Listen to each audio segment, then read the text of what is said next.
Friends, अब हम अपने मेन एजेंडा पर आते हैं और हम we will look go ahead into our December magazine.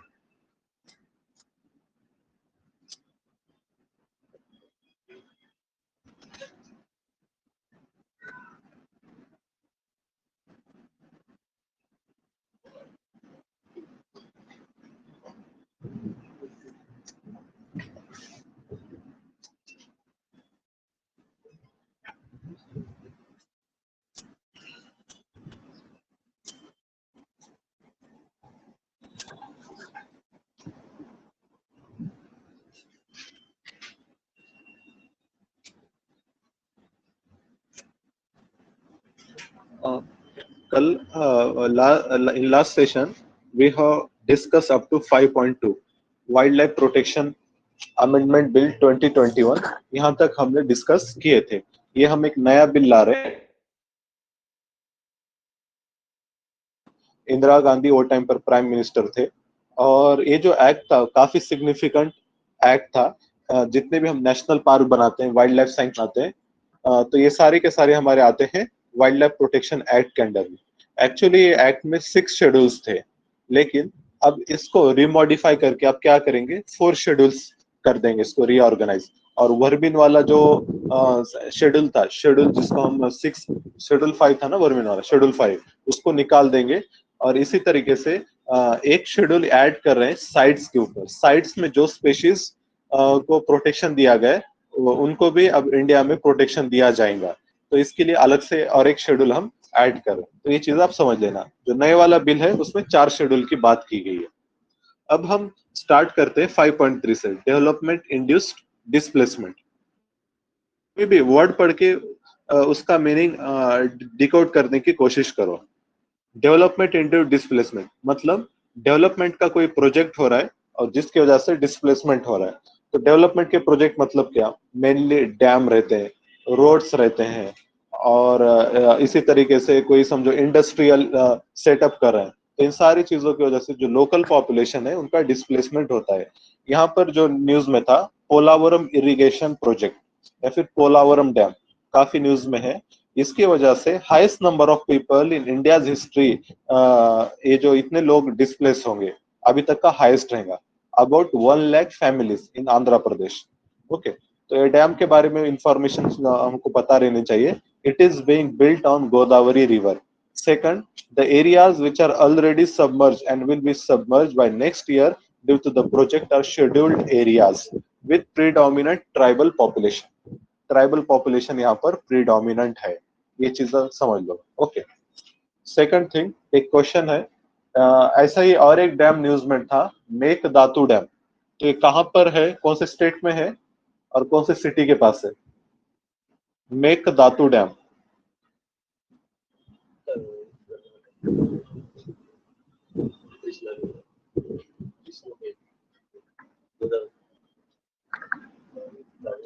बताओ, कोई आंसर बताओ। मेघदातु डैम कहाँ पे बना रहे?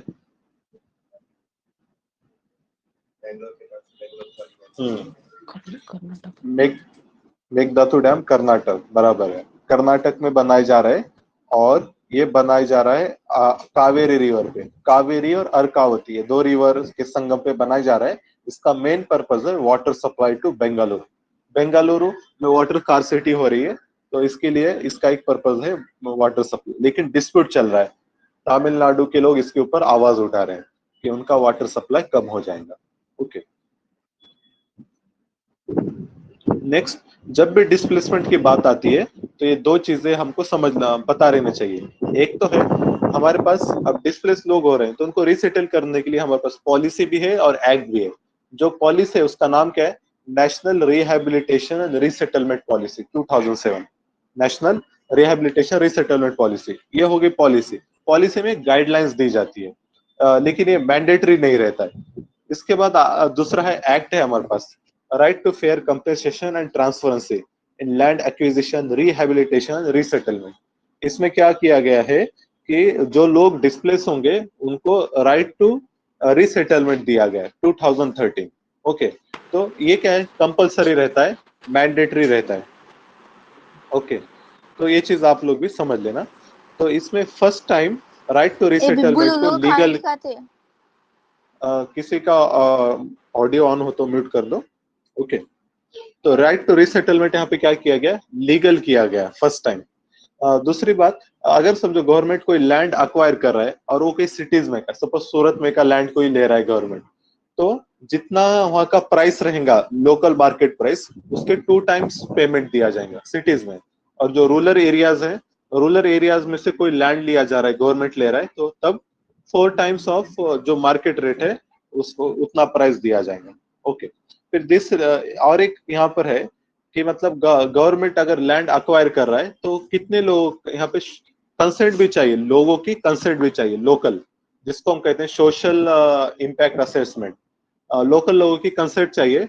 अगर प्राइवेट प्रोजेक्ट है तो 80% लोगों की कंसेंट चाहिए।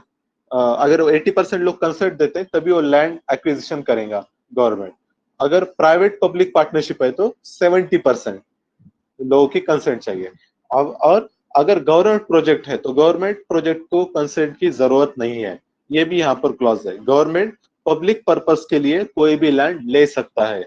इसी को कहते हैं डॉक्ट्राइन ऑफ इमिनेंट डोमेन। ये टर्म लिख लो वहां पे, doctrine of eminent domain, EMINENT। Government कोई भी लैंड को अक्वायर कर सकता है without consent of people for public interest. तो ये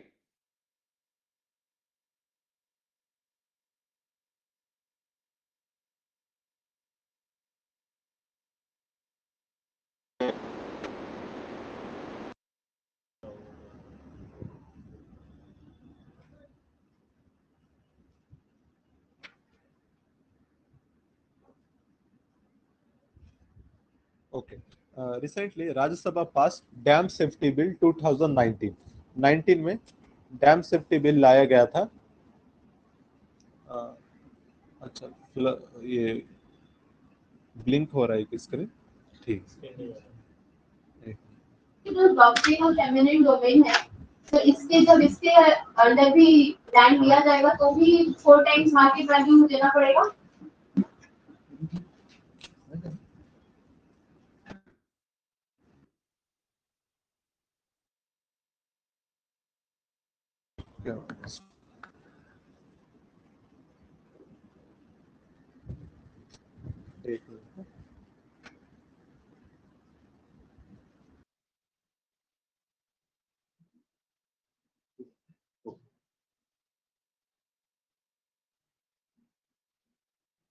हम डैम सेफ्टी एक्ट डिस्कस कर रहे थे, राज्यसभा में रिसेंटली पास हुआ है।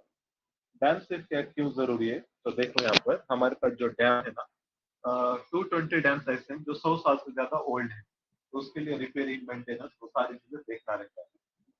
और क्या है, इसी तरीके से बहुत सारे रिवर्स हैं जो मल्टी स्टेट से जाते हैं, तो डैम पे कंट्रोल कौन रखेगा, इसकी पावर किसके पास रहेगी, तो ये सारे इशू पे डिस्प्यूट है। थोड़ा सा क्लियरिटी लाने के लिए ये एक्ट को लाया गया, ताकि डैम मैनेजमेंट भी ये काम थोड़ा आसान हो जाए। सबसे ज्यादा जो डैम है, large number, highest number of dam है महाराष्ट्र में, उसके बाद MP है। नीचे और एक पोर्टल का नाम है धर्मा, वो बोलेगा Dharma portal recently is in the news in the context of, तो ये पता रहे हमारे dam health and rehabilitation, dam health sir आपकी वॉइस क्लियर नहीं आ रही है। software for effective collection and management of asset and health data for all large dams in India। एक डाटाबेस है, online database from for dam management, Dharma. अब जो act लाया गया है, इसके अंडर में कुछ बॉडीज बनाई गई, जैसा कि national committee on dam safety बनाई जाएंगी to help evolve uniform policies, protocol, procedure. इसी तरीके से स्टेट लेवल पे state committee on dam safety ये भी बनाएंगे। नेशनल लेवल पे एक कमेटी रहेंगी, स्टेट लेवल पे एक रहेंगी। इसी तरीके से नेशनल डैम सेफ्टी अथॉरिटी, इसको भी बनाएंगे। अब ये जो कमिटीज बॉडीज रहते हैं, मेज परस्पेक्टिव से इंपॉर्टेंट रहते हैं। जब कोई नया एक्ट आता है तो वो पूछा जाता है मेज में कि इसमें क्या प्रोविजंस है और ये इफेक्टिव है, नहीं है तो क्या इश्यूज है, क्या मेंस के लिए इंपॉर्टेंट रहता है। और डैम ओनर्स को अकाउंटेबल बनाया जाएगा। Dam owner will save construction, operation and maintenance and supervision of a dam. They must provide a dam safety unit in each dam owner accountable बनाया गया है। तो ये चीजें थी यहाँ पर। नेक्स्ट जो आर्टिकल है 5.5, protection of plant varieties and farmers rights act. Plant varieties and farmer rights act. अब ये जो एक्ट है इसका पर्पस है कि मतलब हम WTO के जब मेंबर बन गए तो WTO का एक एग्रीमेंट है जिसको हम कहते हैं trips, trade related aspects of intellectual property rights. तो जितने भी मेंबर कंट्रीज है उनको IPR प्रोटेक्शन करना मैंडेटरी है। तो वो हर चीज में, कोई भी रहो, इंडस्ट्रीज रहो, सर्विस सेक्टर रहो या फिर एग्रीकल्चर रहो। तो हमने इंडस्ट्री सर्विस में तो लेकर आए, लेकिन एग्रीकल्चर में इस चीज को लाना मुश्किल है। एग्रीकल्चर में लाना मतलब क्या, जैसा सीड्स रहते हैं आपके, फर्टिलाइजर है या कोई और जेनेटिक मॉडिफाइड क्रॉप है, तो इन सारी चीजों को मतलब IPR राइट देना, मतलब जो डेवलप कर रहा है उसके नाम पे पेटेंट देना रहता है। लेकिन इससे क्या होता है पता है, जैसे हम फार्मेसी मेडिसिन में पढ़ते हैं कि मतलब जो प्रोटेक्टेड वेराइटीज रहते हैं उसकी वजह से क्या होता है, मेडिसिन की फीस बढ़ जाती है, कॉस्ट बढ़ जाती है। ऐसा ही अगर हम सीड में अगर IPR देंगे तो क्या होगा, मतलब पेटेंट देंगे तो सीड का प्राइस बढ़ जाएगा, तो फार्मर्स उतना अफोर्ड नहीं कर सकते। तो गवर्नमेंट ने एक मिडल वे लेकर आया, सीड और प्लांट को पेटेंट नहीं दिया जाता। कोई भी जो लिविंग एंटिटी है, सीड और प्लांट वैरायटीज, इनको हम पेटेंट नहीं देते क्योंकि हमारा मानना है कि they are creation of God. Okay, इसके ऊपर पेटेंट नहीं लिया जा सकता, but they can be registered. कोई अगर नया वेराइटी सीड का बना रहा है तो उसको रजिस्ट्रेशन किया जाएगा और उसको कुछ उससे बेनिफिट भी मिलेंगे, कुछ राइट, लेकिन कंप्लीट ओनरशिप नहीं रहेगा। अ, याद रखना, पेटेंटिंग नहीं होता है सीड का और प्लांट वैरायटीज का, प्लांट एनिमल वैरायटीज का इंडिया में। बट अगर कोई डेवलप कर रहा है तो उसको रजिस्ट्रेशन वो कर सकता है, ब्रांडिंग कर सकता है, उसको सेल कर सकता है। On the other hand simultaneously farmer can grow this patented registered varieties और उसको सेल्फ कंजम्पशन भी कर सकता है, रीग्रो भी करता है और उसको शेयर भी कर सकता है आसपास वालों से। तो यहाँ पर दोनों को भी सेफ गार्ड लिए गए, दोनों का भी इंटरेस्ट प्रोटेक्ट करने की कोशिश की गई, जो सीड प्रोड्यूसर्स हैं एज वेल एज फार्मर्स। तो इतना याद रखना है। It is in conformity with international union for protection of new variety of plants. ये एक एग्रीमेंट है ग्लोबल लेवल पर जो IPR के बारे में बात करता है। तो ये इसके कंफॉर्मिटी में है इंडिया का, मतलब ये अलाउड है, लीगल है ऐसा करना।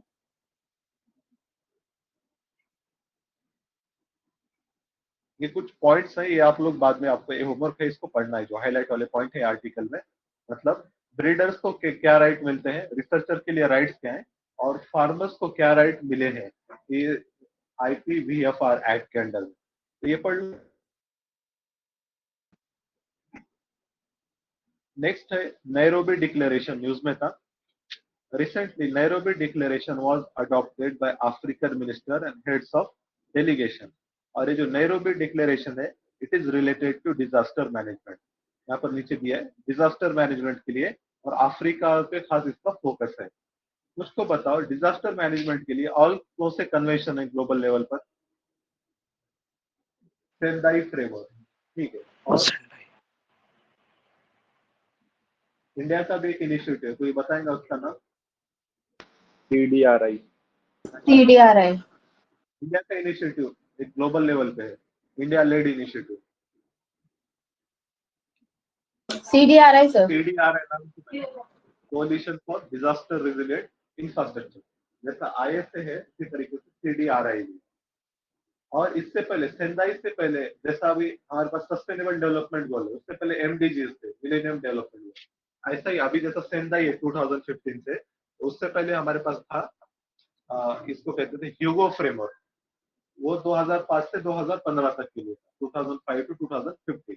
और ह्यूगो फ्रेमवर्क से पहले था योकोहोमा स्ट्रेटेजी, 1995 से 2005 के करीब। तो नाम याद रखना, योकोहोमा, ह्यूगो और सेंदाई, तीन।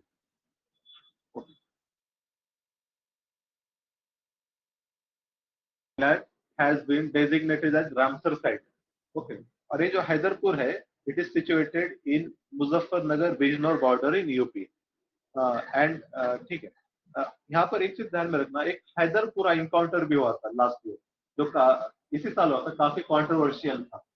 तो जम्मू कश्मीर में हुआ था, हैदरपुरा इनकाउंटर। वो इट इज डिफरेंट और हैदरपुर वेटलैंड इज डिफरेंट। अभी कितने रामसर साइट है हमारे पास प्रेजेंट में? 49 सर। 49 है। 2 और ऐड किए गए, ऊपर मार्जिन के ऊपर लिखा है 2 न्यू रामसर साइट। एक है खिजादिया वाइल्ड लाइफ सेंचुरी इन गुजरात और दूसरा है Bakhira wild life sanctuary in UP. Okay, तो अभी हमारे पास है टोटल 49। नेक्स्ट है global methane initiative. India recently co-chaired global methane initiative steering leadership meeting. Global methane initiative है और क्या इसमें खास, इसका जो टारगेट है, ठीक है, इस ये ग्लोबल मीथेन इनिशिएटिव ऐसा ही और एक इनिशिएटिव वो इंपॉर्टेंट है, इतना खास नहीं है। इसके बाद वाला जो है ये खास है। Recently at UNFCCC COP26 global methane pledge, ये इंपॉर्टेंट है, was launch that aims to cut down methane emission by up to 30% from 2020 level by the year 2030। 2030 तक 30% इमिशंस कम करना है, मीथेन इमिशन। मीथेन क्यों कम कर रहे हैं? मीथेन क्या है? ग्रीन हाउस गैस है। ग्रीन हाउस गैस है, कम करना है, तो 30% तक कम करना है 2030 तक। वो स्टेटमेंट में क्या देगा, एक तो बोलेगा कि under global methane pledge methane emission will be reduced by 30% up to 2050, ऐसा दो ईयर में चेंज करेंगे, या फिर परसेंटेज 50% by 2030, ये एक कर सकता है। और तीसरी चीज बोलेगा India is the member of global methane pledge. India ने ज्वाइन किया है ग्लोबल मीथेन प्लेज को? नो सर, नहीं किया। COP26 जब चल रहा था तो देखो वहां पे नीचे दिया भी होगा, India has not join, India ने ज्वाइन नहीं किया। ओके, और मीथेन जो है second most abundant greenhouse gas after carbon dioxide.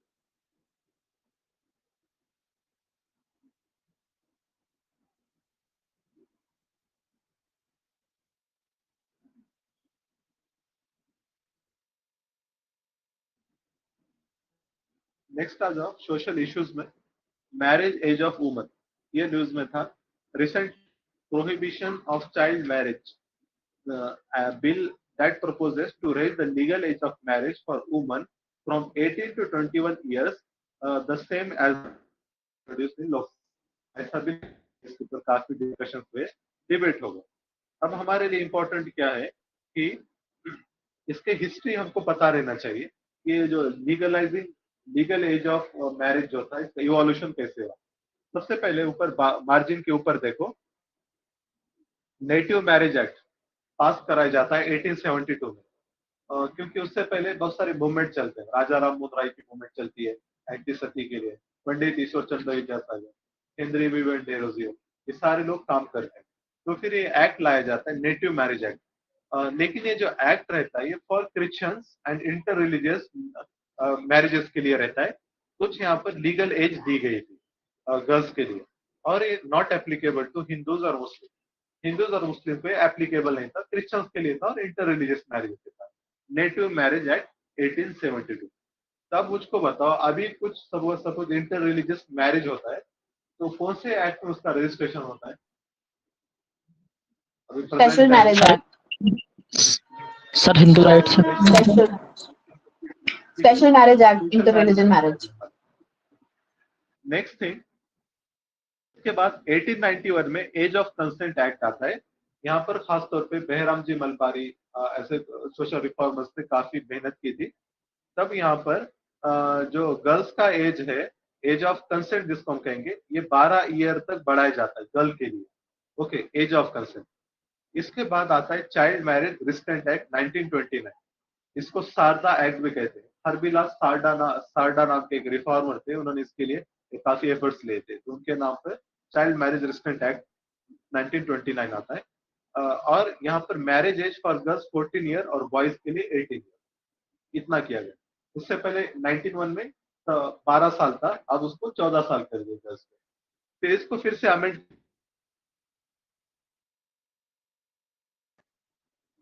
1978 में हम एक्ट लाते हैं चाइल्ड मैरिज, वही इसको ही अमेंड करते हैं, child marriage restraint amendment act 1978। और उसमें जो अभी के प्रेजेंट के लिमिट है 18 और 21, वो सेट करते हैं। तो तब से अभी तक हमारा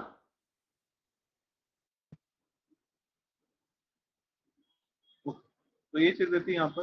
बाकी डिबेट हमारे लिए अभी काम का नहीं है।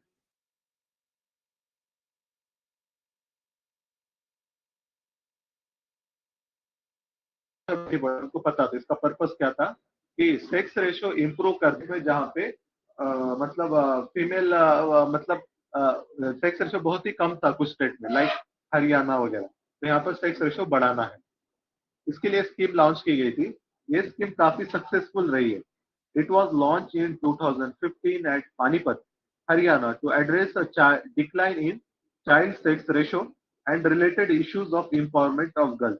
It brings behavioral change in society towards birth and rights of girl child. Behavioral change, girl child का जो लाइबिलिटी बोल के देखा जाता है, तो लाइबिलिटी नहीं, इट इज द असेट। और वुमन एम्पावरमेंट वगैरह ये सारी चीजों की यहाँ पर बात की गई है। तो ये चीज आप समझ लेना।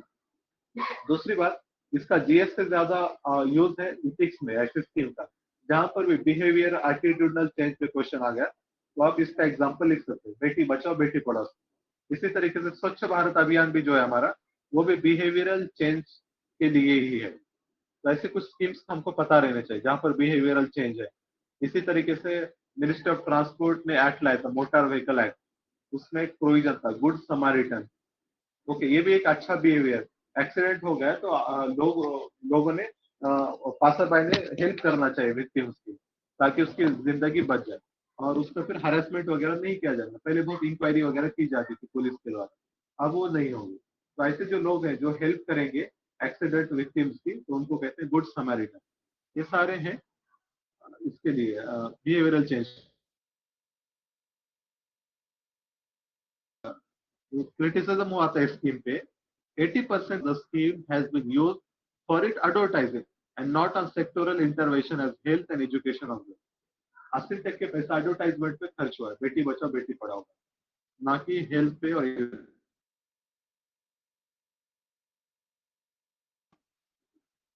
एडुटेक सेक्टर कुछ खास नहीं, छोड़ सकते हैं।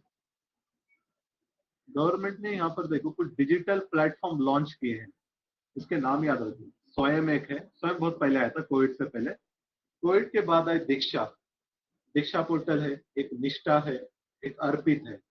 निष्ठा अर्पित टीचर ट्रेनिंग के लिए वगैरह है, और स्वयं, इसके नाम याद रखना। और एक स्कीम भी हम चला रहे, PM E Vidya scheme, PM E Vidya. for disables. Next surrogacy act 2020, बहुत कई सालों से चल रहा था इसके ऊपर पास कराने के लिए सरोगसी। तो देखो यहाँ पर सरोगसी एक्ट फाइनली पास हो गया, मतलब विंटर सेशन ऑफ पार्लियामेंट में। और देखो इस एक्ट के फीचर्स देखो, इसमें क्या क्या दिया है। इसमें सबसे पहले डिफाइन किया है सरोगसी को। Surrogacy is a practice where a woman gives birth to a child for an intending couple with the intention to hand over the child after the birth to the intending couple. कोई couple है, किसी medical reason की वजह से उनको बच्चा नहीं हो रहा है, तो वो लोग क्या करेंगे, उनके जो मतलब एक रहता है, उसका फर्टिलाइजेशन कराया जाता है लैब में, और वो बाद में प्लांट किया जाता है ओम में, बच्चा हैंड ओवर किया जाता है कपल को। इसको कहते हैं। अब यहाँ पर और दूसरे institution of assisted reproductive technology board बनाया जाएगा with the chairman and minister in charge of minister of health और फैमिली वेलफेयर। बोर्ड रहेंगे मिनिस्टर ऑफ हेल्थ और फैमिली वेलफेयर। अभी कौन है मिनिस्टर ऑफ हेल्थ और फैमिली वेलफेयर? हेल्थ और family welfare minister board Gujarati.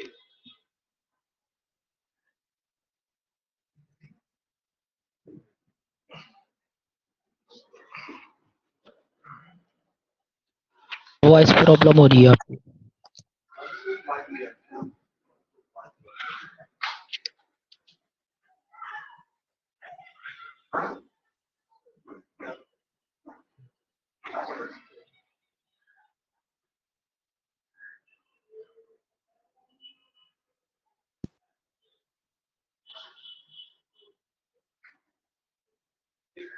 also point sir आपकी voice clear नहीं आ रही है. Hello sir. वॉइस क्लियर नहीं आ रही. क्या करें? क्या तो बोला अभी.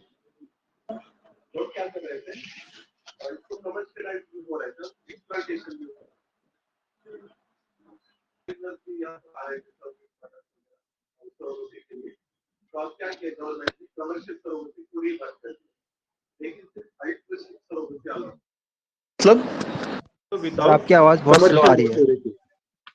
आवाज स्लो आ रही है क्या? ओके ठीक है, मैं चेक करता हूँ. सर अदर स्टूडेंट का ज्वाइन नहीं हो रहा है. ब्लूटूथ ठीक है, वो ठीक है. सर अप्रूवल नहीं मिल रहा है चेक बहुत करते से स्टूडेंट. अभी देख.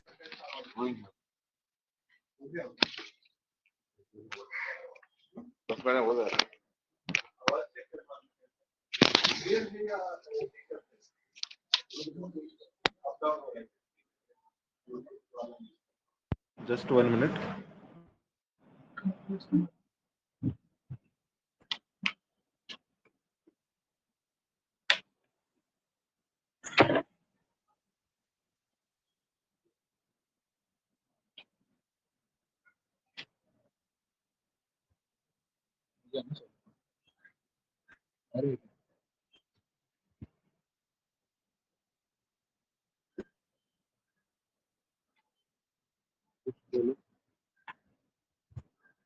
अभी देखो, चेक करो, आवाज आ रहा है?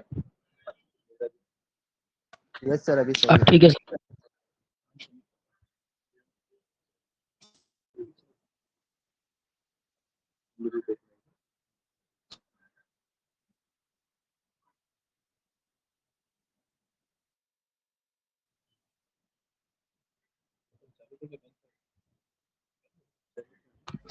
सर अप्रूवल नहीं हो रहा, बहुत से स्टूडेंट ज्वाइन नहीं कर पा रहे. हाँ बस 1 मिनट, हम थोड़ा ईयरफोन चेंज कर रहे थे.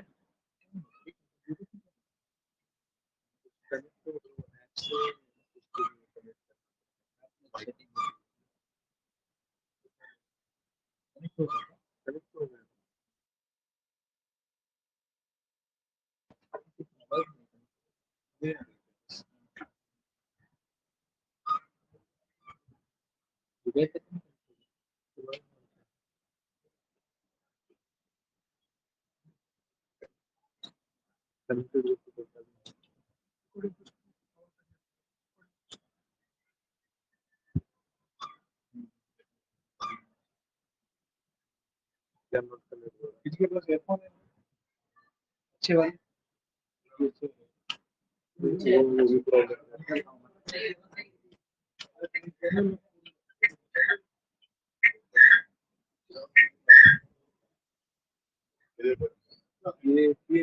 थोड़ा इशू हो रहा है. अच्छा, टैप का इशू.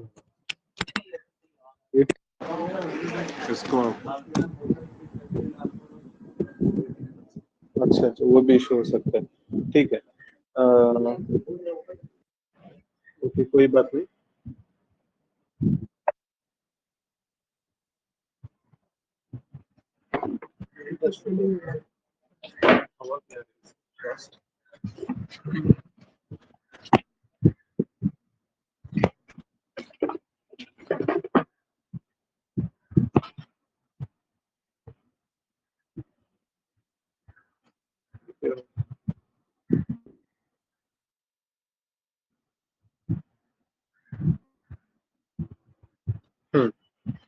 ठीक है.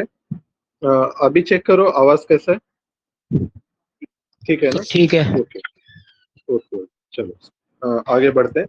तो हम देख रहे थे सरोगसी, अंडर सरोगसी अभी जो नया बिल लाया गया है, तो कमर्शियल सरोगसी तो पूरी ही बंद कर दिए और अल्ट्रुइस्टिक सरोगसी अलाउ है. अल्ट्रुइस्टिक मतलब जो विदाउट कमर्शियल मोटिव के अलाउ है. और भी कुछ कंडीशंस हैं जहां पर रखे हैं यहाँ पर कि जो married woman having a child of her own and 25 to 35 years old, जो सरोगेट मदर रहेंगी उसको पहले अपना खुद का एक बच्चा रहना चाहिए और उसकी एज लिमिट भी बताई गई 25 to 35 year old. A surrogate only once in her life time, life time में सरोगेट हो सकती है। और इसी तरीके से और भी कुछ कंडीशन है, जैसे कि मतलब वो रिलेटिव में से रहना चाहिए, प्रिफरेबली फ्रॉम रिलेटिव से ही कोई, तो ऐसे कुछ कंडीशन है। इसी तरीके से कपल में से दोनों में से एक कोई तो भी मतलब मेडिकल रीजंस रहना चाहिए कि वो चाइल्ड बियर नहीं कर सकते, तो ऐसे कंडीशंस में चाइल्ड सरोगेसी इज अलाउड। तो ये था, इसमें इतना कुछ ज्यादा भी कुछ खास है नहीं। आगे बढ़ते हैं। World migration report 2022।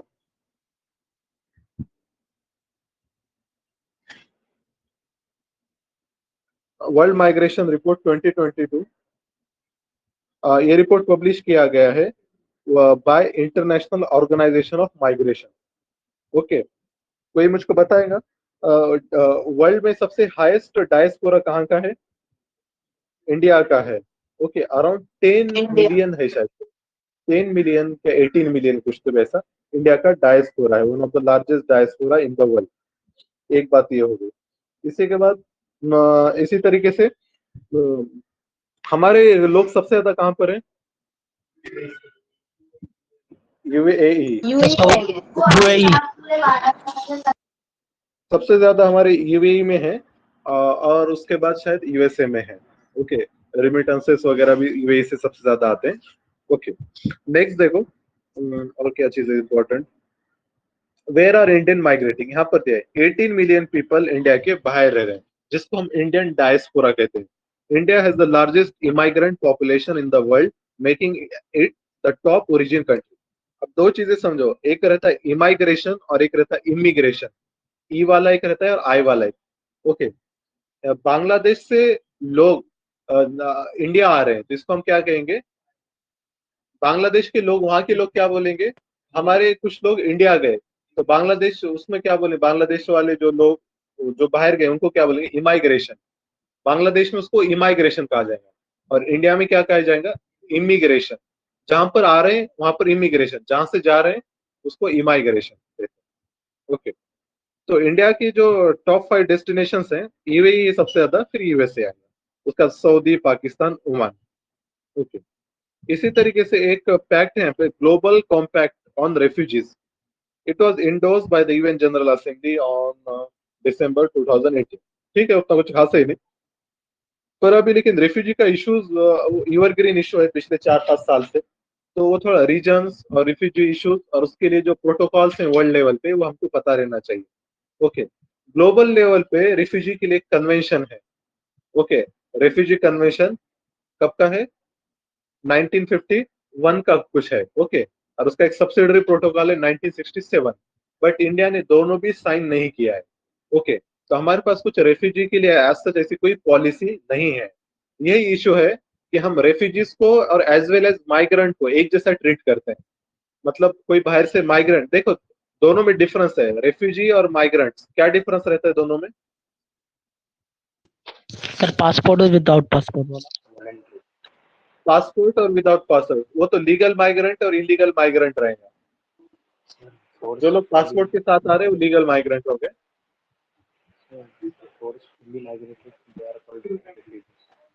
माइग्रेशन भी टेम्पररी हो सकता है, पढ़ने के लिए चले गए वापस आ गए। बेसिक बेसिक, हाँ सर एक लोग हाँ खुद से आया, दूसरे लोग की किसी कंपल्शन की वजह से उसको आना पड़ा है, फोर्सफुली, हाँ नॉट बाय चॉइस। हाँ, ये चीज इंपॉर्टेंट है। रेफ्यूजी जो रहते हैं वो अनवॉलंटरी रहता है, नॉट बाय चॉइस। उनके लाइफ को, उनके ह्यूमन राइट्स का वायलेशन होता है, लाइफ लाइफ को थ्रेट रहता है, इसीलिए वो माइग्रेट करते हैं। और जो माइग्रेशन होता है, माइग्रेंट जो रहता है, to improve life standard, job के लिए, एजुकेशन के लिए, ये सारी चीजों के लिए जो होता है उसको हम कहते हैं माइग्रेशन, और ये वॉलंटरी रहता है। ओके, तो ये दोनों में डिफरेंस है। इंडिया में कोई ऐसा लॉ नहीं है, पॉलिसी भी नहीं है रेफ्यूजी के लिए, माइग्रेशन के लिए। बट अगर कोई इलीगल इमिग्रेंट आता है इंडिया में, तो उसका जो केस चलता है वो फॉरेनर्स एक्ट के अंडर में चलता है, फॉरेनर्स एक्ट 1946 उसके अंडर में चलता है। ये चीज है। दूसरा एक रिपोर्ट आया था, वर्ल्ड इनइक्वालिटी रिपोर्ट 2022, इसको पब्लिश किया है वर्ल्ड इनइक्वालिटी लैब ने। एक चीज याद रखना, इंडिया में जो टॉप 10% लोग हैं, उनके पास जो वेल्थ है, 77% वेल्थ इंडिया का टॉप 10% लोगों के पास है। इतना ही याद रखो, ये मेंस में कोट करने के काम में आता है। एक इनिशिएटिव लॉन्च किया गया, she is the change maker programme. National commission for women launch a pan India capacity building programme, she is the change maker for women in politics. Women in politics, political promotion करने के लिए, women का participation बढ़ाने के लिए एक लाया गया एक चीज है। अब हमको पता रहना चाहिए कि वुमेन का पॉलिटिकल पार्टिसिपेशन का स्टेटस कैसा है इंडिया में। ओके, लोकल बॉडीज जो है, पंचायत राज, इसी तरीके से अर्बन लोकल, रूरल लोकल, तो यहाँ पर तो रिजर्वेशन है, मिनिमम 33% रिजर्वेशन आपको देना ही है, it is compulsory, constitutional obligation है। तो वहां पर मिनिमम 33% तो रहेगा ही, बट असेंबली लेवल पे और पार्लियामेंट लेवल पे there is no reservation for women, और परसेंटेज बहुत कम है। अभी फिलहाल अराउंड 14% कुछ है, 14% वुमेन एमपी, कुछ 70 एमपी कुछ है। ओके, एक चीज याद रखना, और हाईएस्ट है वेस्ट बंगाल से है वुमेन एमपी, एक वेस्ट बंगाल, ठीक है, देख लो। और इसके बाद और क्या पूछना था? हाँ, और एक चीज आती है सरपंच पति सिंड्रोम, एक कहते हैं। क्या रहता है सरपंच पति सिंड्रोम?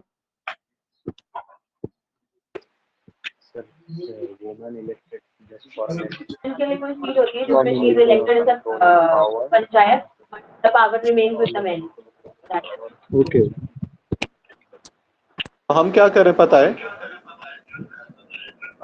रिजर्वेशन तो दे दिया हमने लोकल बॉडीज पे, लोकल बॉडीज में तो रिजर्वेशन मिल गया, वुमन सरपंच भी बन रहे हैं, बट लेकिन जो पावर अभी भी एक्सरसाइज होती है, तो वुमन का हस्बैंड जो रहेगा, उसका हस्बैंड, उसका बेटा या उसका भाई, इनके हाथ में पावर रहती है, इसको कहते हैं सरपंच पति syndrome. Okay,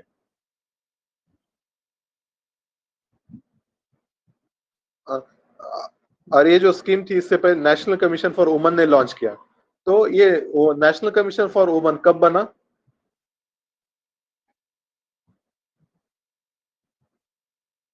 national commission for women, national commission for minority, national commission for human right, ये सारे हमको पता रहने चाहिए, इनका एक्ट कब आया था और कब बॉडी बनाएगी।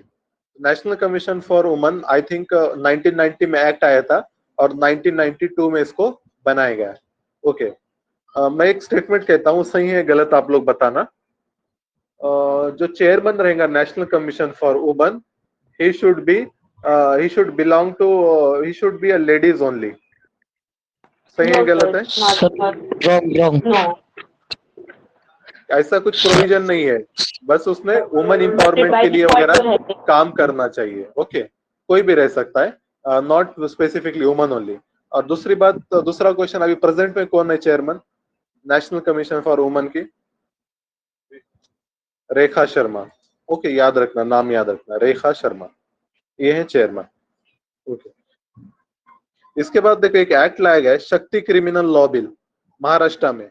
The bill was cleared by Maharashtra assembly to curb the crime against women and children. The bill is model on the Disha act of Andhra प्रदेश।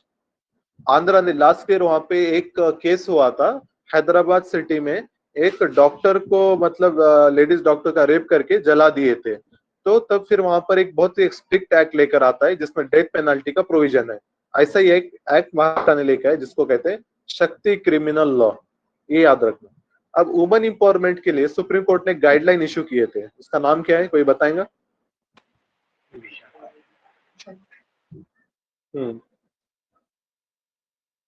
बोलो कोई इधर। वुमेन एम्पावरमेंट के लिए गाइडलाइन इशू किए थे, विशाखा गाइडलाइन, निर्भया नहीं, विशाखा गाइडलाइन। निर्भया केस हुआ था दिल्ली में, विशाखा गाइडलाइंस है, ऐसे गाइडलाइंस याद रखना।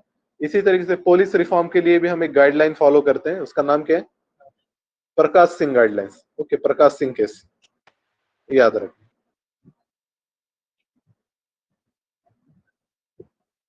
ठीक है, इसके बाद देखो ब्लॉकचेन के ऊपर आर्टिकल है हमारा next, national strategy on blockchain, इसको लॉन्च किया गया। National strategy on blockchain has been formulated by ministry of electronics and information technology. इसने एक स्ट्रेटेजी लेकर, national strategy on blockchain. So blockchain क्या रहते हैं हमको पता रहना चाहिए। ब्लॉकचेन इज अ डिस्ट्रीब्यूटेड और decentralised ledger technology which was first introduced in the design and development of cryptocurrency Bitcoin in 2009 by Satoshi Nakamoto. Okay, ये पढ़ लिए। अब देखो डायग्राम देखो वहां पर दिया है। बिटकॉइन, इसमें क्या होता है ब्लॉकचेन टेक्नोलॉजी में, जो आपका डाटा है ना, डाटा आपके सिस्टम में जितने नोड्स हैं, जितने कंप्यूटर हैं, जितने सिस्टम है, हर जगह पे स्टोर किया जाता है। मतलब उसको डिवाइड किया जाता है। लेजर मतलब रिकॉर्ड बुक, डिस्ट्रीब्यूटेड लेजर कहते हैं इसको। जो मतलब रिकॉर्ड रहते हैं, डाटा रहते हैं, वो सिस्टम के हर नोड पे स्टोर किया जाता है। जनरली देखो जब हैकिंग करते हैं ना हैकर्स, तो कोई एक कंप्यूटर को हैक करते हैं, कोई समझो 2 कंप्यूटर करेंगे, 10 कंप्यूटर करेंगे, लेकिन पूरा क्या पूरा सिस्टम, नेटवर्क के पूरे कंप्यूटर हैक करना मुश्किल रहता है।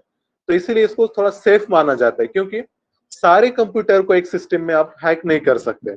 ओके, और इसमें क्या हो रहा है, मतलब अगर कोई भी डाटा हैक करना है तो वो पूरे सबको तुमको हैक करना पड़ेगा, तभी तुमको डिकोड करना पॉसिबल है। तो इसलिए सेफ्टी पर्सपेक्टिव से ब्लॉकचेन एक बहुत ही इंपॉर्टेंट टेक्नोलॉजी है। India is against crypto currency. Okay, India crypto currency भी नहीं बोल सकता मैं, बिटकॉइंस।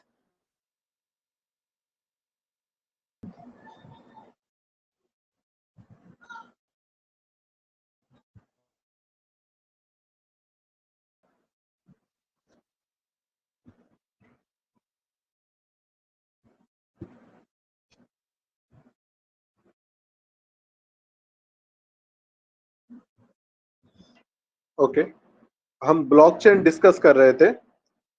ब्लॉकचेन हमने देखा क्या रहता है। दूसरे हम डिस्कस करते हैं इंडिया का स्टैंड क्या है ब्लॉकचेन के ऊपर। तो यहाँ पर ये चीज समझ लेना, India is not against blockchain. India crypto currency को मतलब अपोज करता है, बिटकॉइंस को अपोज करता है, क्योंकि उस पर कोई कंट्रोल नहीं है किसी का, और मनी लॉन्ड्रिंग वगैरह उससे हो सकता है।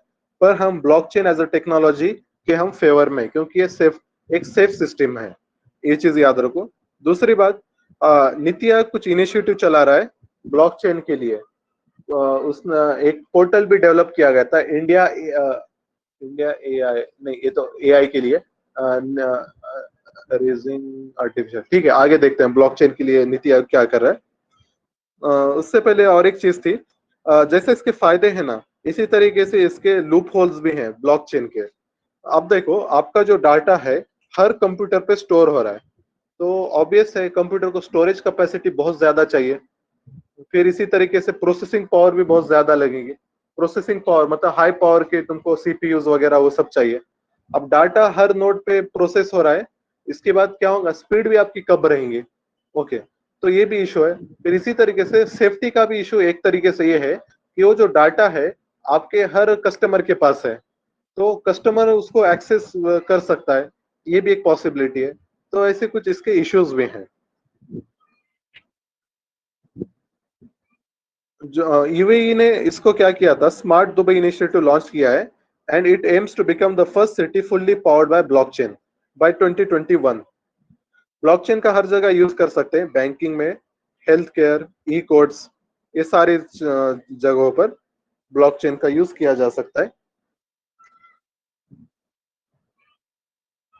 ओके, ठीक है, यहाँ पर इतना ही था।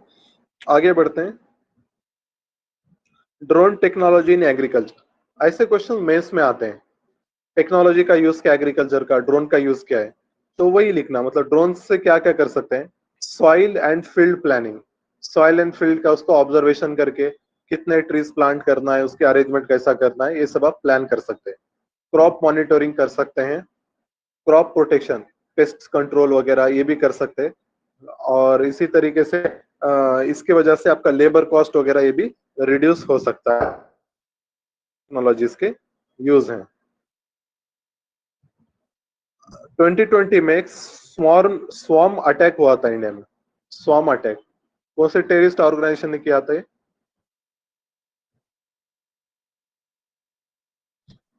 स्वॉर्म अटैक किसने किया था इंडिया पर, बताओ कोई।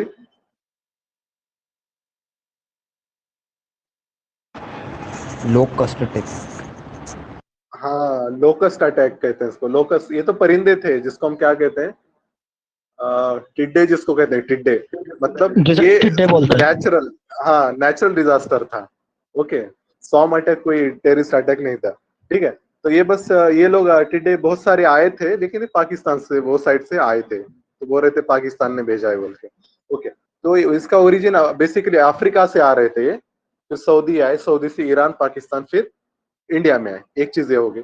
दूसरी बात, तो उस साल काफी हीट ज्यादा थी, ग्लोबल वार्मिंग ज्यादा थी और विंड स्पीड भी ज्यादा थी। तो वो ग्लोबल वार्मिंग की वजह से उनके फर्टिलिटी ज्यादा होता है और विंड स्पीड इंडिया के डायरेक्शन में विंड आ रहे थे, तो उनको फ्लाइंग में असिस्टेंस भी मिल रहा था। तो वो आए थे और बहुत सारे फील्ड्स वगैरह वो लोगों ने डिस्ट्रॉय कर दिए थे।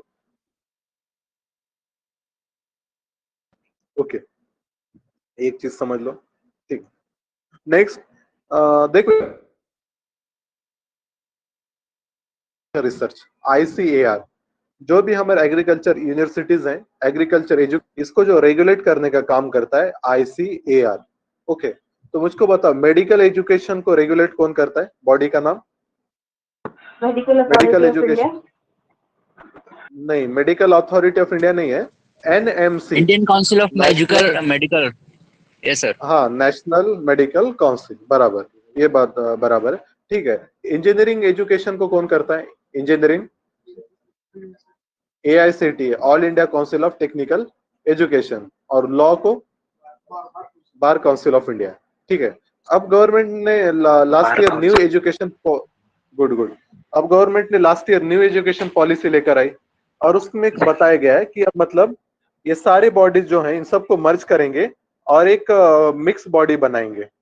ओके, और वो जो बॉडी रहेंगी उसका नाम रहेगा higher HECI, higher education commission of India, higher education commission of India, ये नाम रहेगा।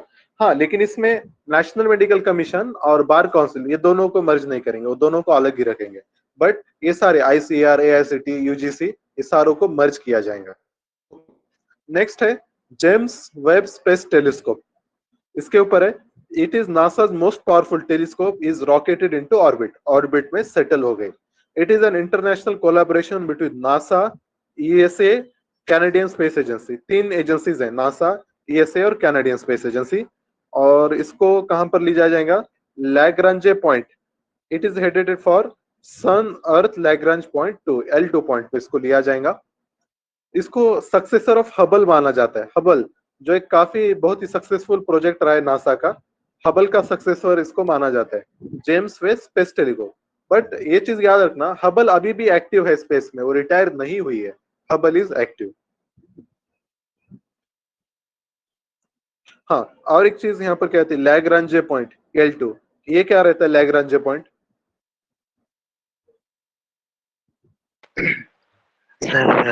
Centre of gravity between sun and earth. हाँ, ये सन है और यहाँ पर अर्थ है अपने। ओके, लैग्रांजे पॉइंट, ये ऐसे पॉइंट रहते हैं, सपोज हम सैटेलाइट लॉन्च करेंगे ना, वो हम विथ रिस्पेक्ट टू प्लैनेट या कोई बॉडी के करते हैं, मतलब बॉडी के अराउंड वो रोटेट करती है, और उसमें मतलब ऐसा ऑर्बिट उसका फिक्स करना आसान हो जाता है, एनर्जी भी कम लगती है। तो कुछ सैटेलाइट हमारे मार्स को ऑर्बिट करेंगे, कुछ अर्थ को करेंगे, कुछ मून को करेंगे।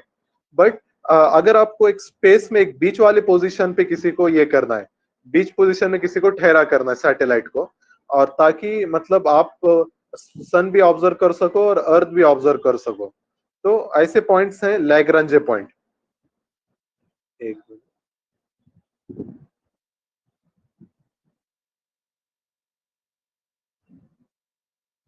हाँ, तो लैग्रांजे पॉइंट क्या रहता है, जैसा अर्थ है और सन है, दोनों के बीच में रहेगा, और ये पॉइंट ऐसा एक पॉइंट है जिसके अराउंड एकदम सैटेलाइट इजीली लॉन्च मतलब रख सकते हो ऑर्बिट। वो सैटेलाइट तो पॉइंट के अराउंड ऑर्बिट करेगा, भले ही वहां पे कोई प्लैनेट नहीं है, बट उसको तुम स्टेबल कर सकते हो, क्योंकि सन का ग्रेविटी और अर्थ का ग्रेविटी वहां पर बैलेंस होता है, तो उसके लिए वहां पर उसको स्टेबल करना आसान है। इसका फायदा ये है कि अर्थ और सन दोनों को आप ऑब्जर्व कर सकते हो साइमल्टेनियसली। तो ऐसे 2 बॉडी अगर है तो ऐसे 5 पॉइंट मिलेंगे आपको। 5 पॉइंट सिस्टम रहता है लैग्रांजे का, ऐसे 5 डायरेक्शन में पॉइंट रहेंगे, याद रखना। हम भी एक मिशन भेज रहे हैं सन स्टडी के लिए, उसका नाम क्या है? आदित्य L1, तो वो L1 लैग्रांजे पॉइंट पर जाएगा। Okay okay, good. Next Parker mission. ये पार्कर मिशन USA नासा का है, has been now flown through sun upper atmosphere corona and sample particle and magnetic fields there. ये कोरोना के करीब पहुंच गया है, सोलर कोरोना। सन का जो आउटर एटमॉस्फेयर है उसको कोरोना कहते हैं।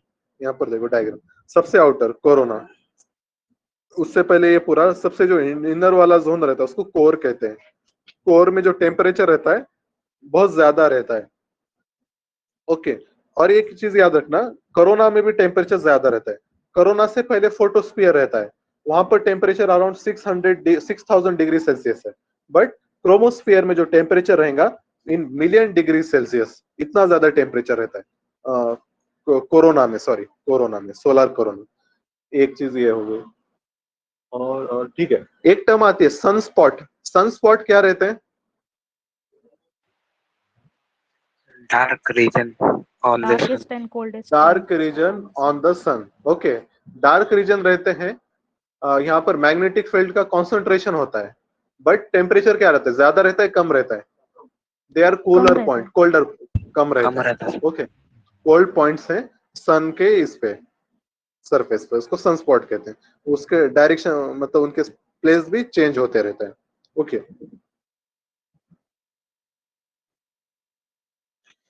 क्या आर्टिकल है? ओके ठीक है, यहाँ पर एक केस का डिस्कशन है, Navtej Johar versus union of India case. Okay, ये केस में क्या हुआ था? Equal protection for same sex couple, article IPC का जो सेक्शन 377 है उसको डीक्रिमिनलाइज किया गया, तो उसके रिलेटेड वो केस का नाम है Navtej Johar case. Okay, case का नाम इंपॉर्टेंट है पीटी पर्सपेक्टिव से भी, और इथिक्स में कोई केस स्टडी आ गई ट्रांसजेंडर की तो आप बोलना being an officer we have to respect the supreme court judgment in Navtej Johar case. ऐसा ही और एक जजमेंट है नाज फाउंडेशन। नाज फाउंडेशन का केस किससे रिलेटेड है? नाज फाउंडेशन जजमेंट आपने सुना होगा ना, न्यूज़पेपर में वगैरह अक्सर आते रहता है। Same है sir. थर्ड जेंडर को फर्स्ट टाइम रिकॉग्नाइजेशन। हाँ, ट्रांसजेंडर्स को इक्वल राइट्स के लिए था Naz foundation judgment, equal rights for transgender people. Okay,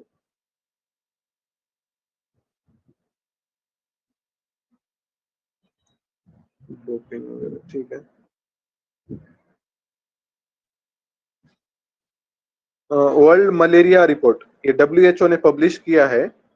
तो थोड़ा सा हमको देखो, जो प्रोमिनेंट डिसीजेस है ना, खासतौर पे जो हम यूनिवर्सल इम्यूनाइजेशन प्रोग्राम में चलाते हैं, कुछ 12 डिसीज हैं। तो 12 डिसीज उसमें से वायरल कौन से हैं और बैक्टीरियल कौन से हैं, इनके नाम हमको पता रहने चाहिए। तो जैसे यहाँ पे मलेरिया का डिस्कशन है, malaria is a life threatening mosquito borne blood disease caused by Plasmodium parasite. तो ये प्लाज्मोडियम से होता है, बैक्टीरियल से भी नहीं, वायरल से भी नहीं, it is from Plasmodium and spread through the bites of infected female Anopheles mosquito। Anopheles mosquito के बाइट से होगा। ओके, तो ये डेंगू किससे होता है? डेंगू का स्प्रेड किससे होता है? मच्छर से ही होता है, उसका नाम बोलो। Aedes aegypti. एडिस इजिप्टी नाम है उसका। ओके, एडिस इजिप्टी, इससे डेंगू होता है। और 2-3 डिसीज हैं, डेंगू कहते हैं, और क्या डिसीज हैं? येलो फीवर है, ओके, चिकनगुनिया है। ओके, ये सारे के सारे इससे होते हैं। इसके लिए मलेरिया के लिए वैक्सीन भी है हमारे पास, और वो वैक्सीन का नाम है मॉस्क्विरिक्स। मॉस्क्विरिक्स इज द मलेरिया वैक्सीन। एक इनिशिएटिव WTO ने लॉन्च किया है मलेरिया को कर्ब करने के लिए, E2025। Under this WHO has identified group of 25 countries with the potential to eradicate malaria by 2025। 25 countries में 2025 तक मलेरिया एलिमिनेट करना है। नेक्स्ट आर्टिकल है ट्रांस फैट्स के ऊपर। ट्रांस फैट क्या रहता है? यहाँ पर दिया है देखो, trans Artificial fat, fatty acid. हाँ, फैटी एसिड का टाइप है। Partially hydrogenated oils are created by adding hydrogen to liquid vegetable oil. जो वेजिटेबल ऑयल्स रहते हैं जैसा पाम ऑयल वगैरह, यहाँ पर हाइड्रोजन ऐड करके इसको बनाया जाता है।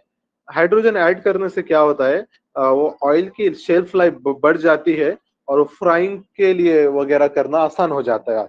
यूजफुल रहता है। तो इसके लिए इसमें हाइड्रोजनेशन किया जाता है वेजिटेबल ऑयल्स का। They raise bad cholesterol levels while lowering good cholesterol. Cholesterol के दो टाइप, गुड और बैड। ओके, तो इसमें से जो बैड कोलेस्टेरॉल है उसका परसेंटेज ट्रांस फैट की वजह से बढ़ जाता है। ठीक है, कोलेस्टेरॉल हमको पता है, हम अक्सर सुनते हैं हार्ट अटैक आ गया किसी को, आर्टरीज ब्लॉक हो गए। तो क्या होता है ब्लॉक होना, मतलब कोलेस्टेरॉल जमा हो जाता है इनर साइड पे, आर्टरीज पे वगैरह, और उसको बंद कर देता है। तो इससे ये हार्ट डिसीज के चांसेस ज्यादा हैं। तो यहाँ पर वही चीजें डिस्क्रिप्शन दिया गया है। अब हमारे लिए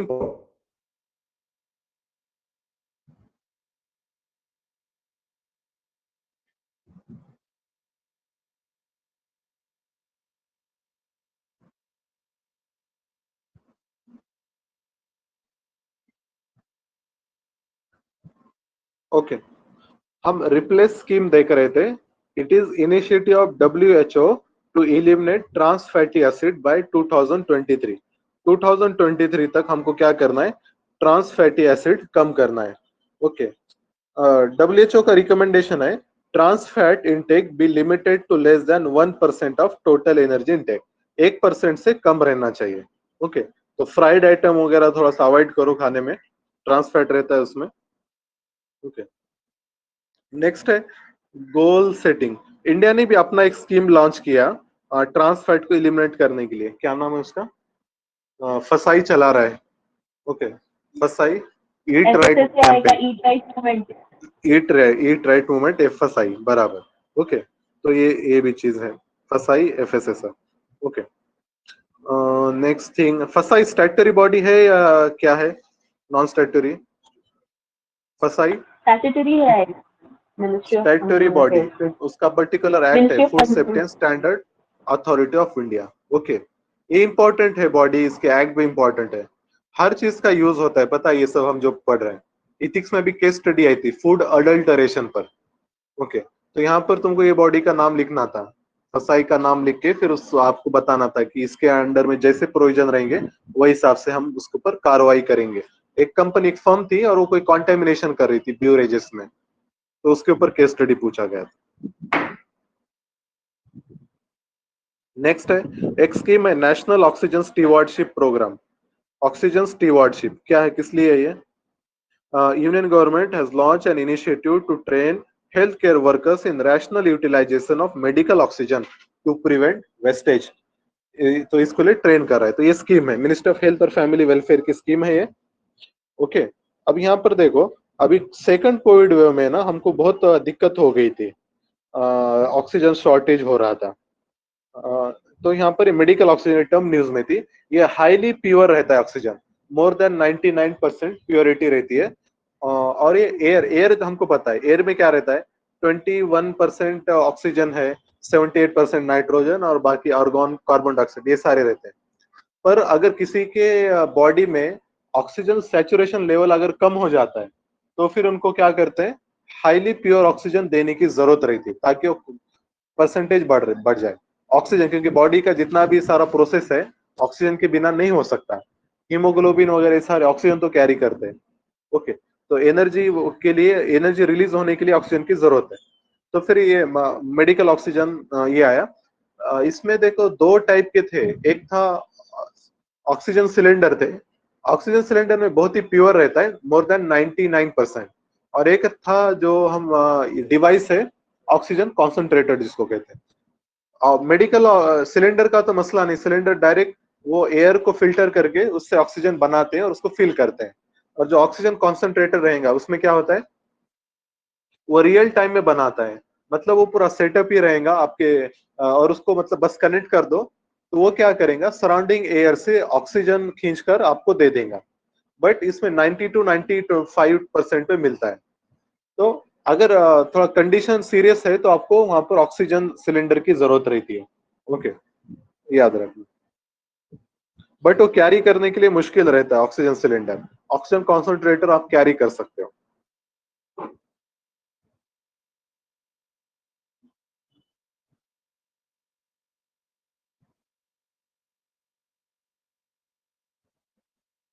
यहाँ पर एक बॉडी का नाम आया है सर्वे ऑफ इंडिया 1767।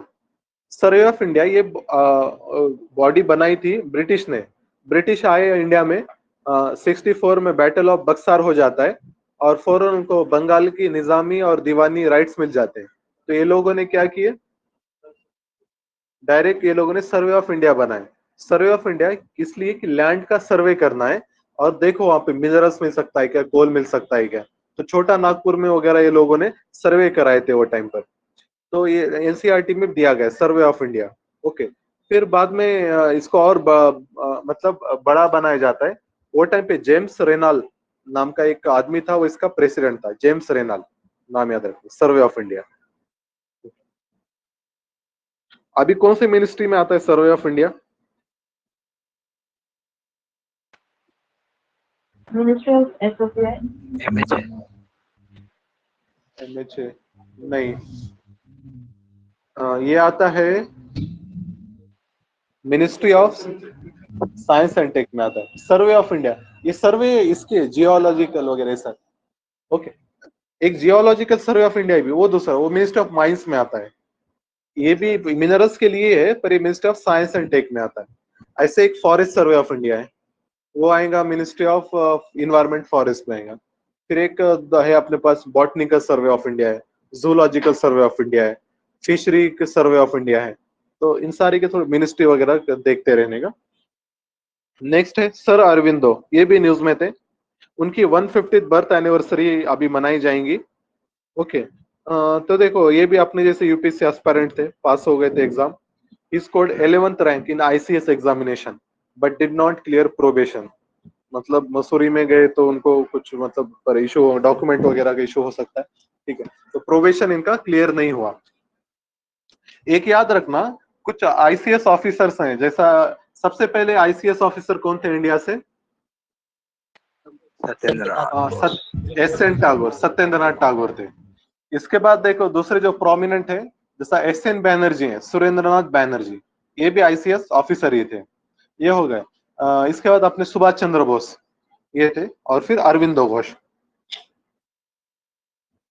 और क्या है, हाँ, ये एक्सट्रीमिस्ट थे अरविंदो घोष, और पार्टीशन ऑफ बंगाल में इन्होंने बहुत एक्टिवली पार्टिसिपेट किए थे। He joined Indian National Congress in 1906 and worked as principal of Bengal National College. वो टाइम पे स्वदेशी मूवमेंट चल रही थी, तो वहाँ पे नेशनल एजुकेशन को प्रमोट किया जा रहा था। तो वहाँ के लोगों ने बंगाल नेशनल कॉलेज बनाया था, तो इनको वहाँ के प्रिंसिपल बनाते हैं। आईएनसी 1906 सेशन कहाँ पे हुआ था और उसके प्रेसिडेंट कौन थे? नौरोजी। दादा भाई नौरोजी प्रेसिडेंट थे। और कहाँ पे हुआ था?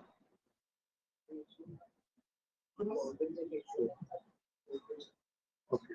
1906 कलकत्ता हुआ था, शायद कलकत्ता में हुआ था। कलकत्ता में हुआ था Okay. जी सर। हाँ, ठीक है। तो ये सेशन होता है। फिर उसके बाद वो टाइम पे स्प्लिट होने वाला ही रहता है, पर दादा भाई नौरोजी सब रिस्पेक्ट करते हैं, इसलिए कोई कुछ नहीं बोलता। बट अगले साल स्प्लिट हो जाता है 1907 में। कहाँ पे होता है वो सेशन? सूरत स्प्लिट। ओके, सूरत स्प्लिट। और प्रेसिडेंट कौन रहता है वो टाइम पे सूरत स्प्लिट में? रासबिहारी बोस। रासबिहारी बोस। बोस है क्या घोष है? रासबिहारी बोस एक है, रासबिहारी घोष एक है, दो अलग अलग आदमी। घोष। घोष।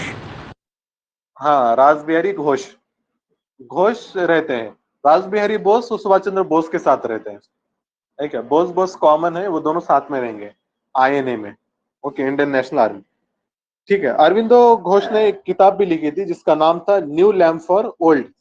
ओके, इसमें इन्होंने मॉडरेट्स के मेथोलॉजी पर क्रिटिसाइज किया था।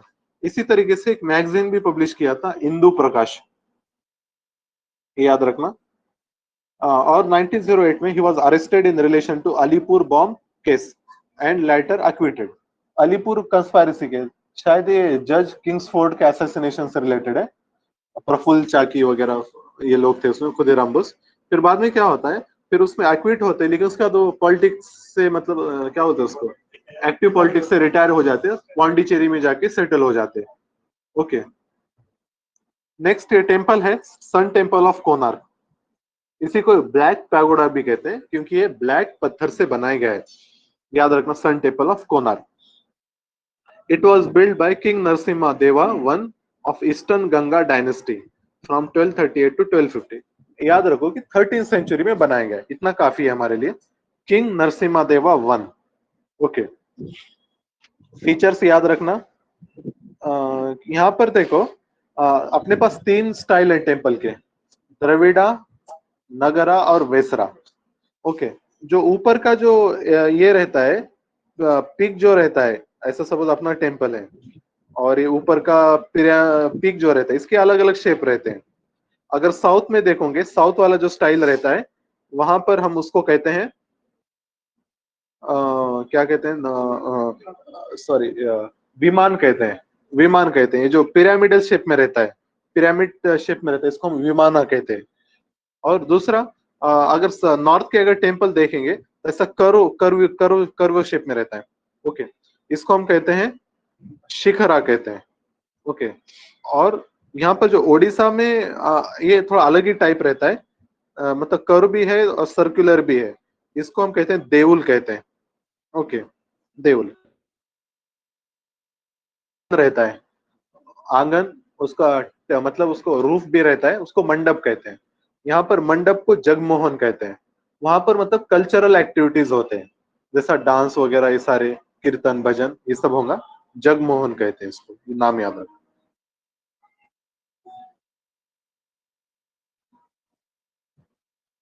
ओके,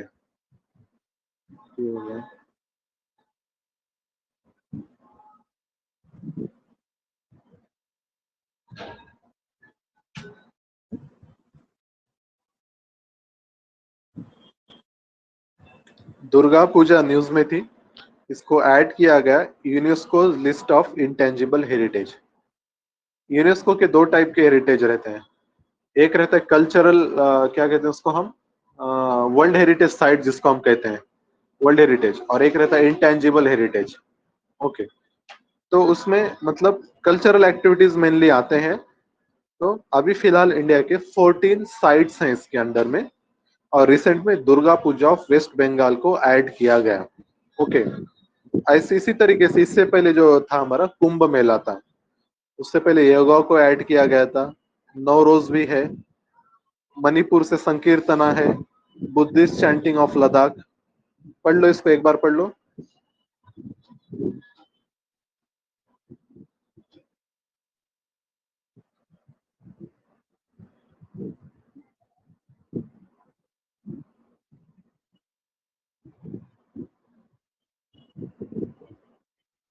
ओके, यहाँ पर एक चाऊ डांस है।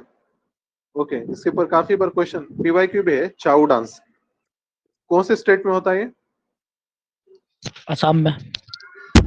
ओडिशा, आसाम झारखंड, नहीं, वेस्ट बंगाल। ओडिशा, झारखंड, सर ये वेस्ट 3 जगह बंगाल। होता है। बराबर, हाँ ये बराबर बताया आपने, ठीक है। आसाम में बिहू होता है, बिहू है उसका नाम। ओके, इसमें 2 टाइप रहते हैं छाऊ में। एक रहता है लोग कुछ जगह पे मास्क पहनते हैं और कुछ जगह पे मास्क नहीं पहनते। ओके, जो जहां पर मास्क पहना जाता है वो शायद झारखंड और वेस्ट बंगाल है, और जो बिना मास्क वाले हैं वो ओडिशा में होता है। ओके, एक बार आप चेक कर लो इसको। Okay, Chhau dance.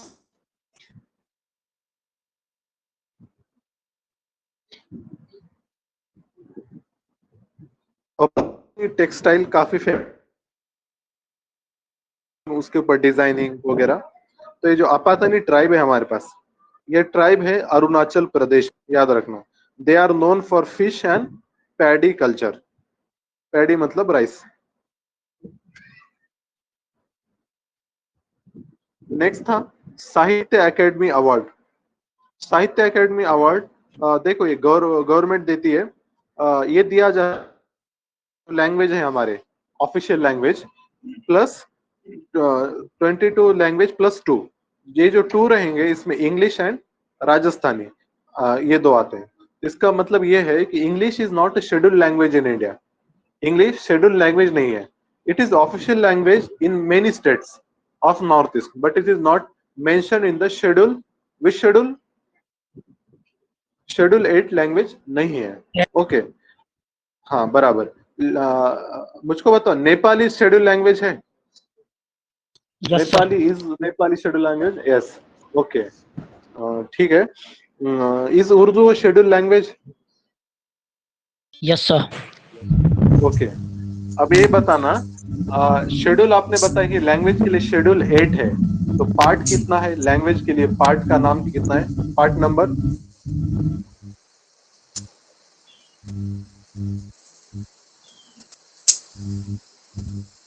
Which part consists of language, talks about language? Part number 17, 17 याद रखो, लैंग्वेज के लिए part number 17, it is for language. हाँ, ओके। ऐसा ही एक हमारे पास ज्ञानपीठ अवार्ड रहता है। ज्ञानपीठ अवार्ड 23 लैंग्वेज में दिया जाता है, 22+1, और जो +1 रहता है वो इंग्लिश है, वहां पर राजस्थानी नहीं लेते हैं। किसी का शायद म्यूट अनम्यूट हो गया है, म्यूट कर दो अपने आप को। Okay, next.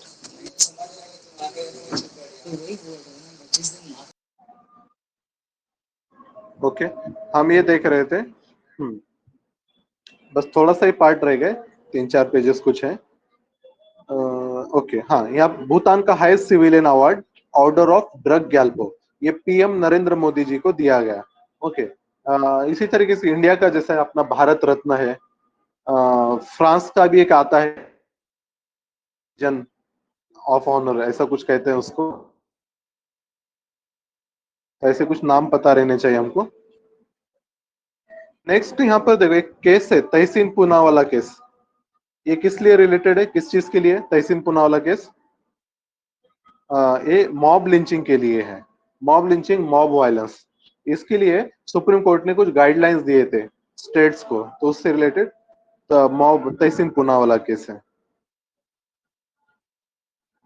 एक स्कीम है Deendayal Antyodaya Yojana, national rural livelihood mission. Okay, ये स्कीम में क्या है? To reduce poverty by enabling poor household to access gainful self employment and skilled wage employment opportunities. Employment दो टाइप के रहते हैं, सेल्फ एम्प्लॉयमेंट और दूसरा है वेज एम्प्लॉयमेंट। ओके, हम स्कीम पढ़ते हैं MG NREGA. MG NREGA skill employment है क्या वेज एम्प्लॉयमेंट है? वेज है। एमजी नरेगा जो है, हाँ, ये है अनस्किल्ड लेबर के लिए। गवर्नमेंट क्या कर रही है, इनको डायरेक्ट एक काम देंगे, मतलब ये रास्ता बनाओ, ये पत्थर फोड़ो, या फिर ऐसा यहाँ से खुदाई करो। अनस्किल्ड जो काम है, अनस्किल्ड लेबर के लिए एमजी नरेगा है। फिर इसी तरह अनस्किल्ड रूलर, अनस्किल्ड रूलर, और स्किल्ड रूलर के लिए ये स्कीम है national rural livelihood mission, skilled ruler के लिए। ऐसी एक अर्बन के लिए थी नेशनल अर्बन लाइवलीहुड मिशन। तो यहाँ पे स्किल्ड अर्बन मतलब यहाँ पे क्या होता है, जो स्किल जिनके पास है तो उनको गवर्नमेंट क्या करता है, सपोर्ट करता है अपना खुद का बिजनेस बनाने के लिए, इसलिए इसको सेल्फ एम्प्लॉयमेंट कहते हैं। ओके, या फिर अगर स्किल नहीं है तो स्किल की ट्रेनिंग देंगे, और ट्रेनिंग के बाद फिर आपको बिजनेस बनाने में भी हेल्प करेंगे। ओके, तो ये चीज समझो, दो टाइप के, स्किल एम्प्लॉयमेंट और veg employment, self employment, veg employment, difference रहता है।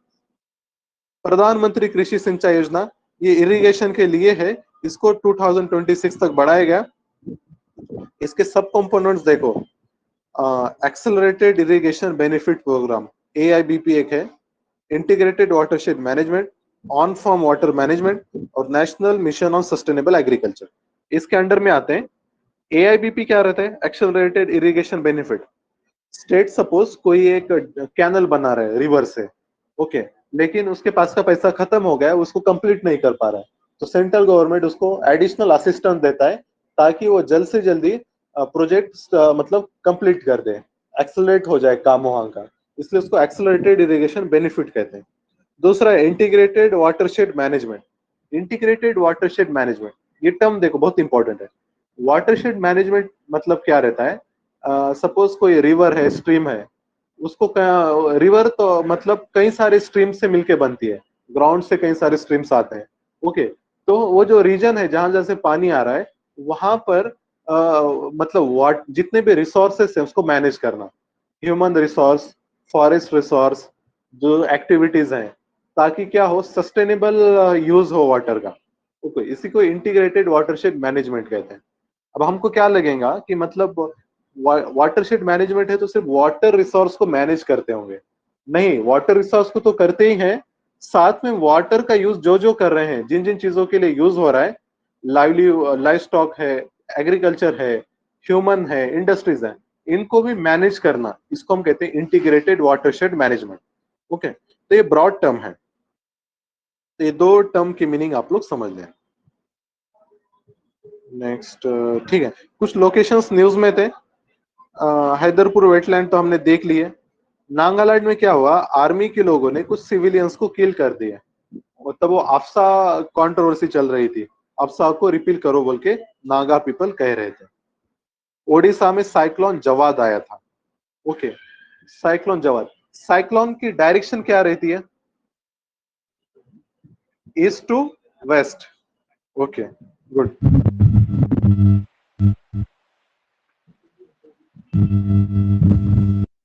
सेंट फ्रांसिस जेवियर, इस साल इन पे क्वेश्चन पूछा गया था। पोर्तुगीज ने इनकी कबर बनाए हैं, गोवा में है। Okay, Saint basilica of Jesus church, ऐसा कुछ नाम है। Mortal remains of Saint Xavier still exist. इनकी डेथ कोई और जगह होती है, फिर उनको वहां पर लाया जाता है। चाइना में होती है डेथ। ओके, ठीक है, तो मुझको बताओ, under which charter act missionaries were allowed in India? 1813 हाँ, 1813 एक्ट से मिशनरी को अलाउ किया गया। ओके, दाराशुको ये बड़े भाई थे औरंगजेब के। he translated into Persian the Bhagavad Gita as well as 52 उपनिषद। भगवत गीता और उपनिषद को ये लोग इन्होंने ट्रांसलेट किया था, और अपनी किताब भी लिखी थी, मजमाउल बहरैन।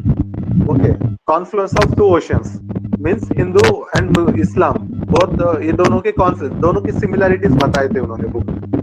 तो मुझको बताओ, दाराशुको और औरंगजेब, इन दोनों के बीच में वॉर ऑफ सक्सेशन हुआ था, कई सारे बैटल्स फॉट हुए थे।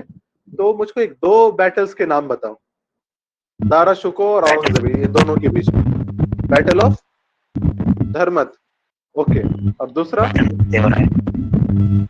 बैटल ऑफ देवराय, ठीक है, और एक हुआ है battle of Dharmat, battle of Deorai, और तीसरा है बैटल ऑफ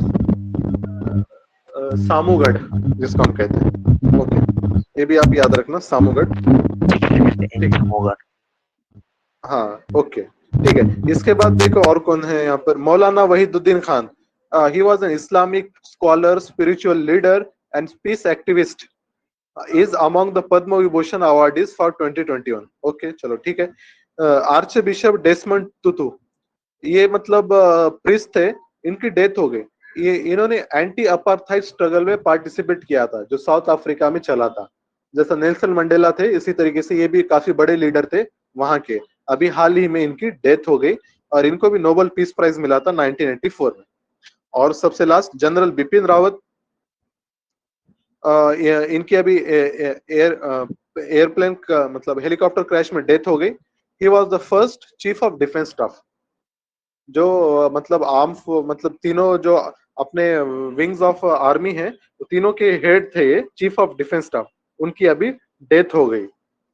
ये चीज आप समझ लेना, इससे पहले वो आर्मी के जनरल थे। ओके, तो यहाँ पर ये अपना मैगजीन खत्म हो जाता है। Okay, just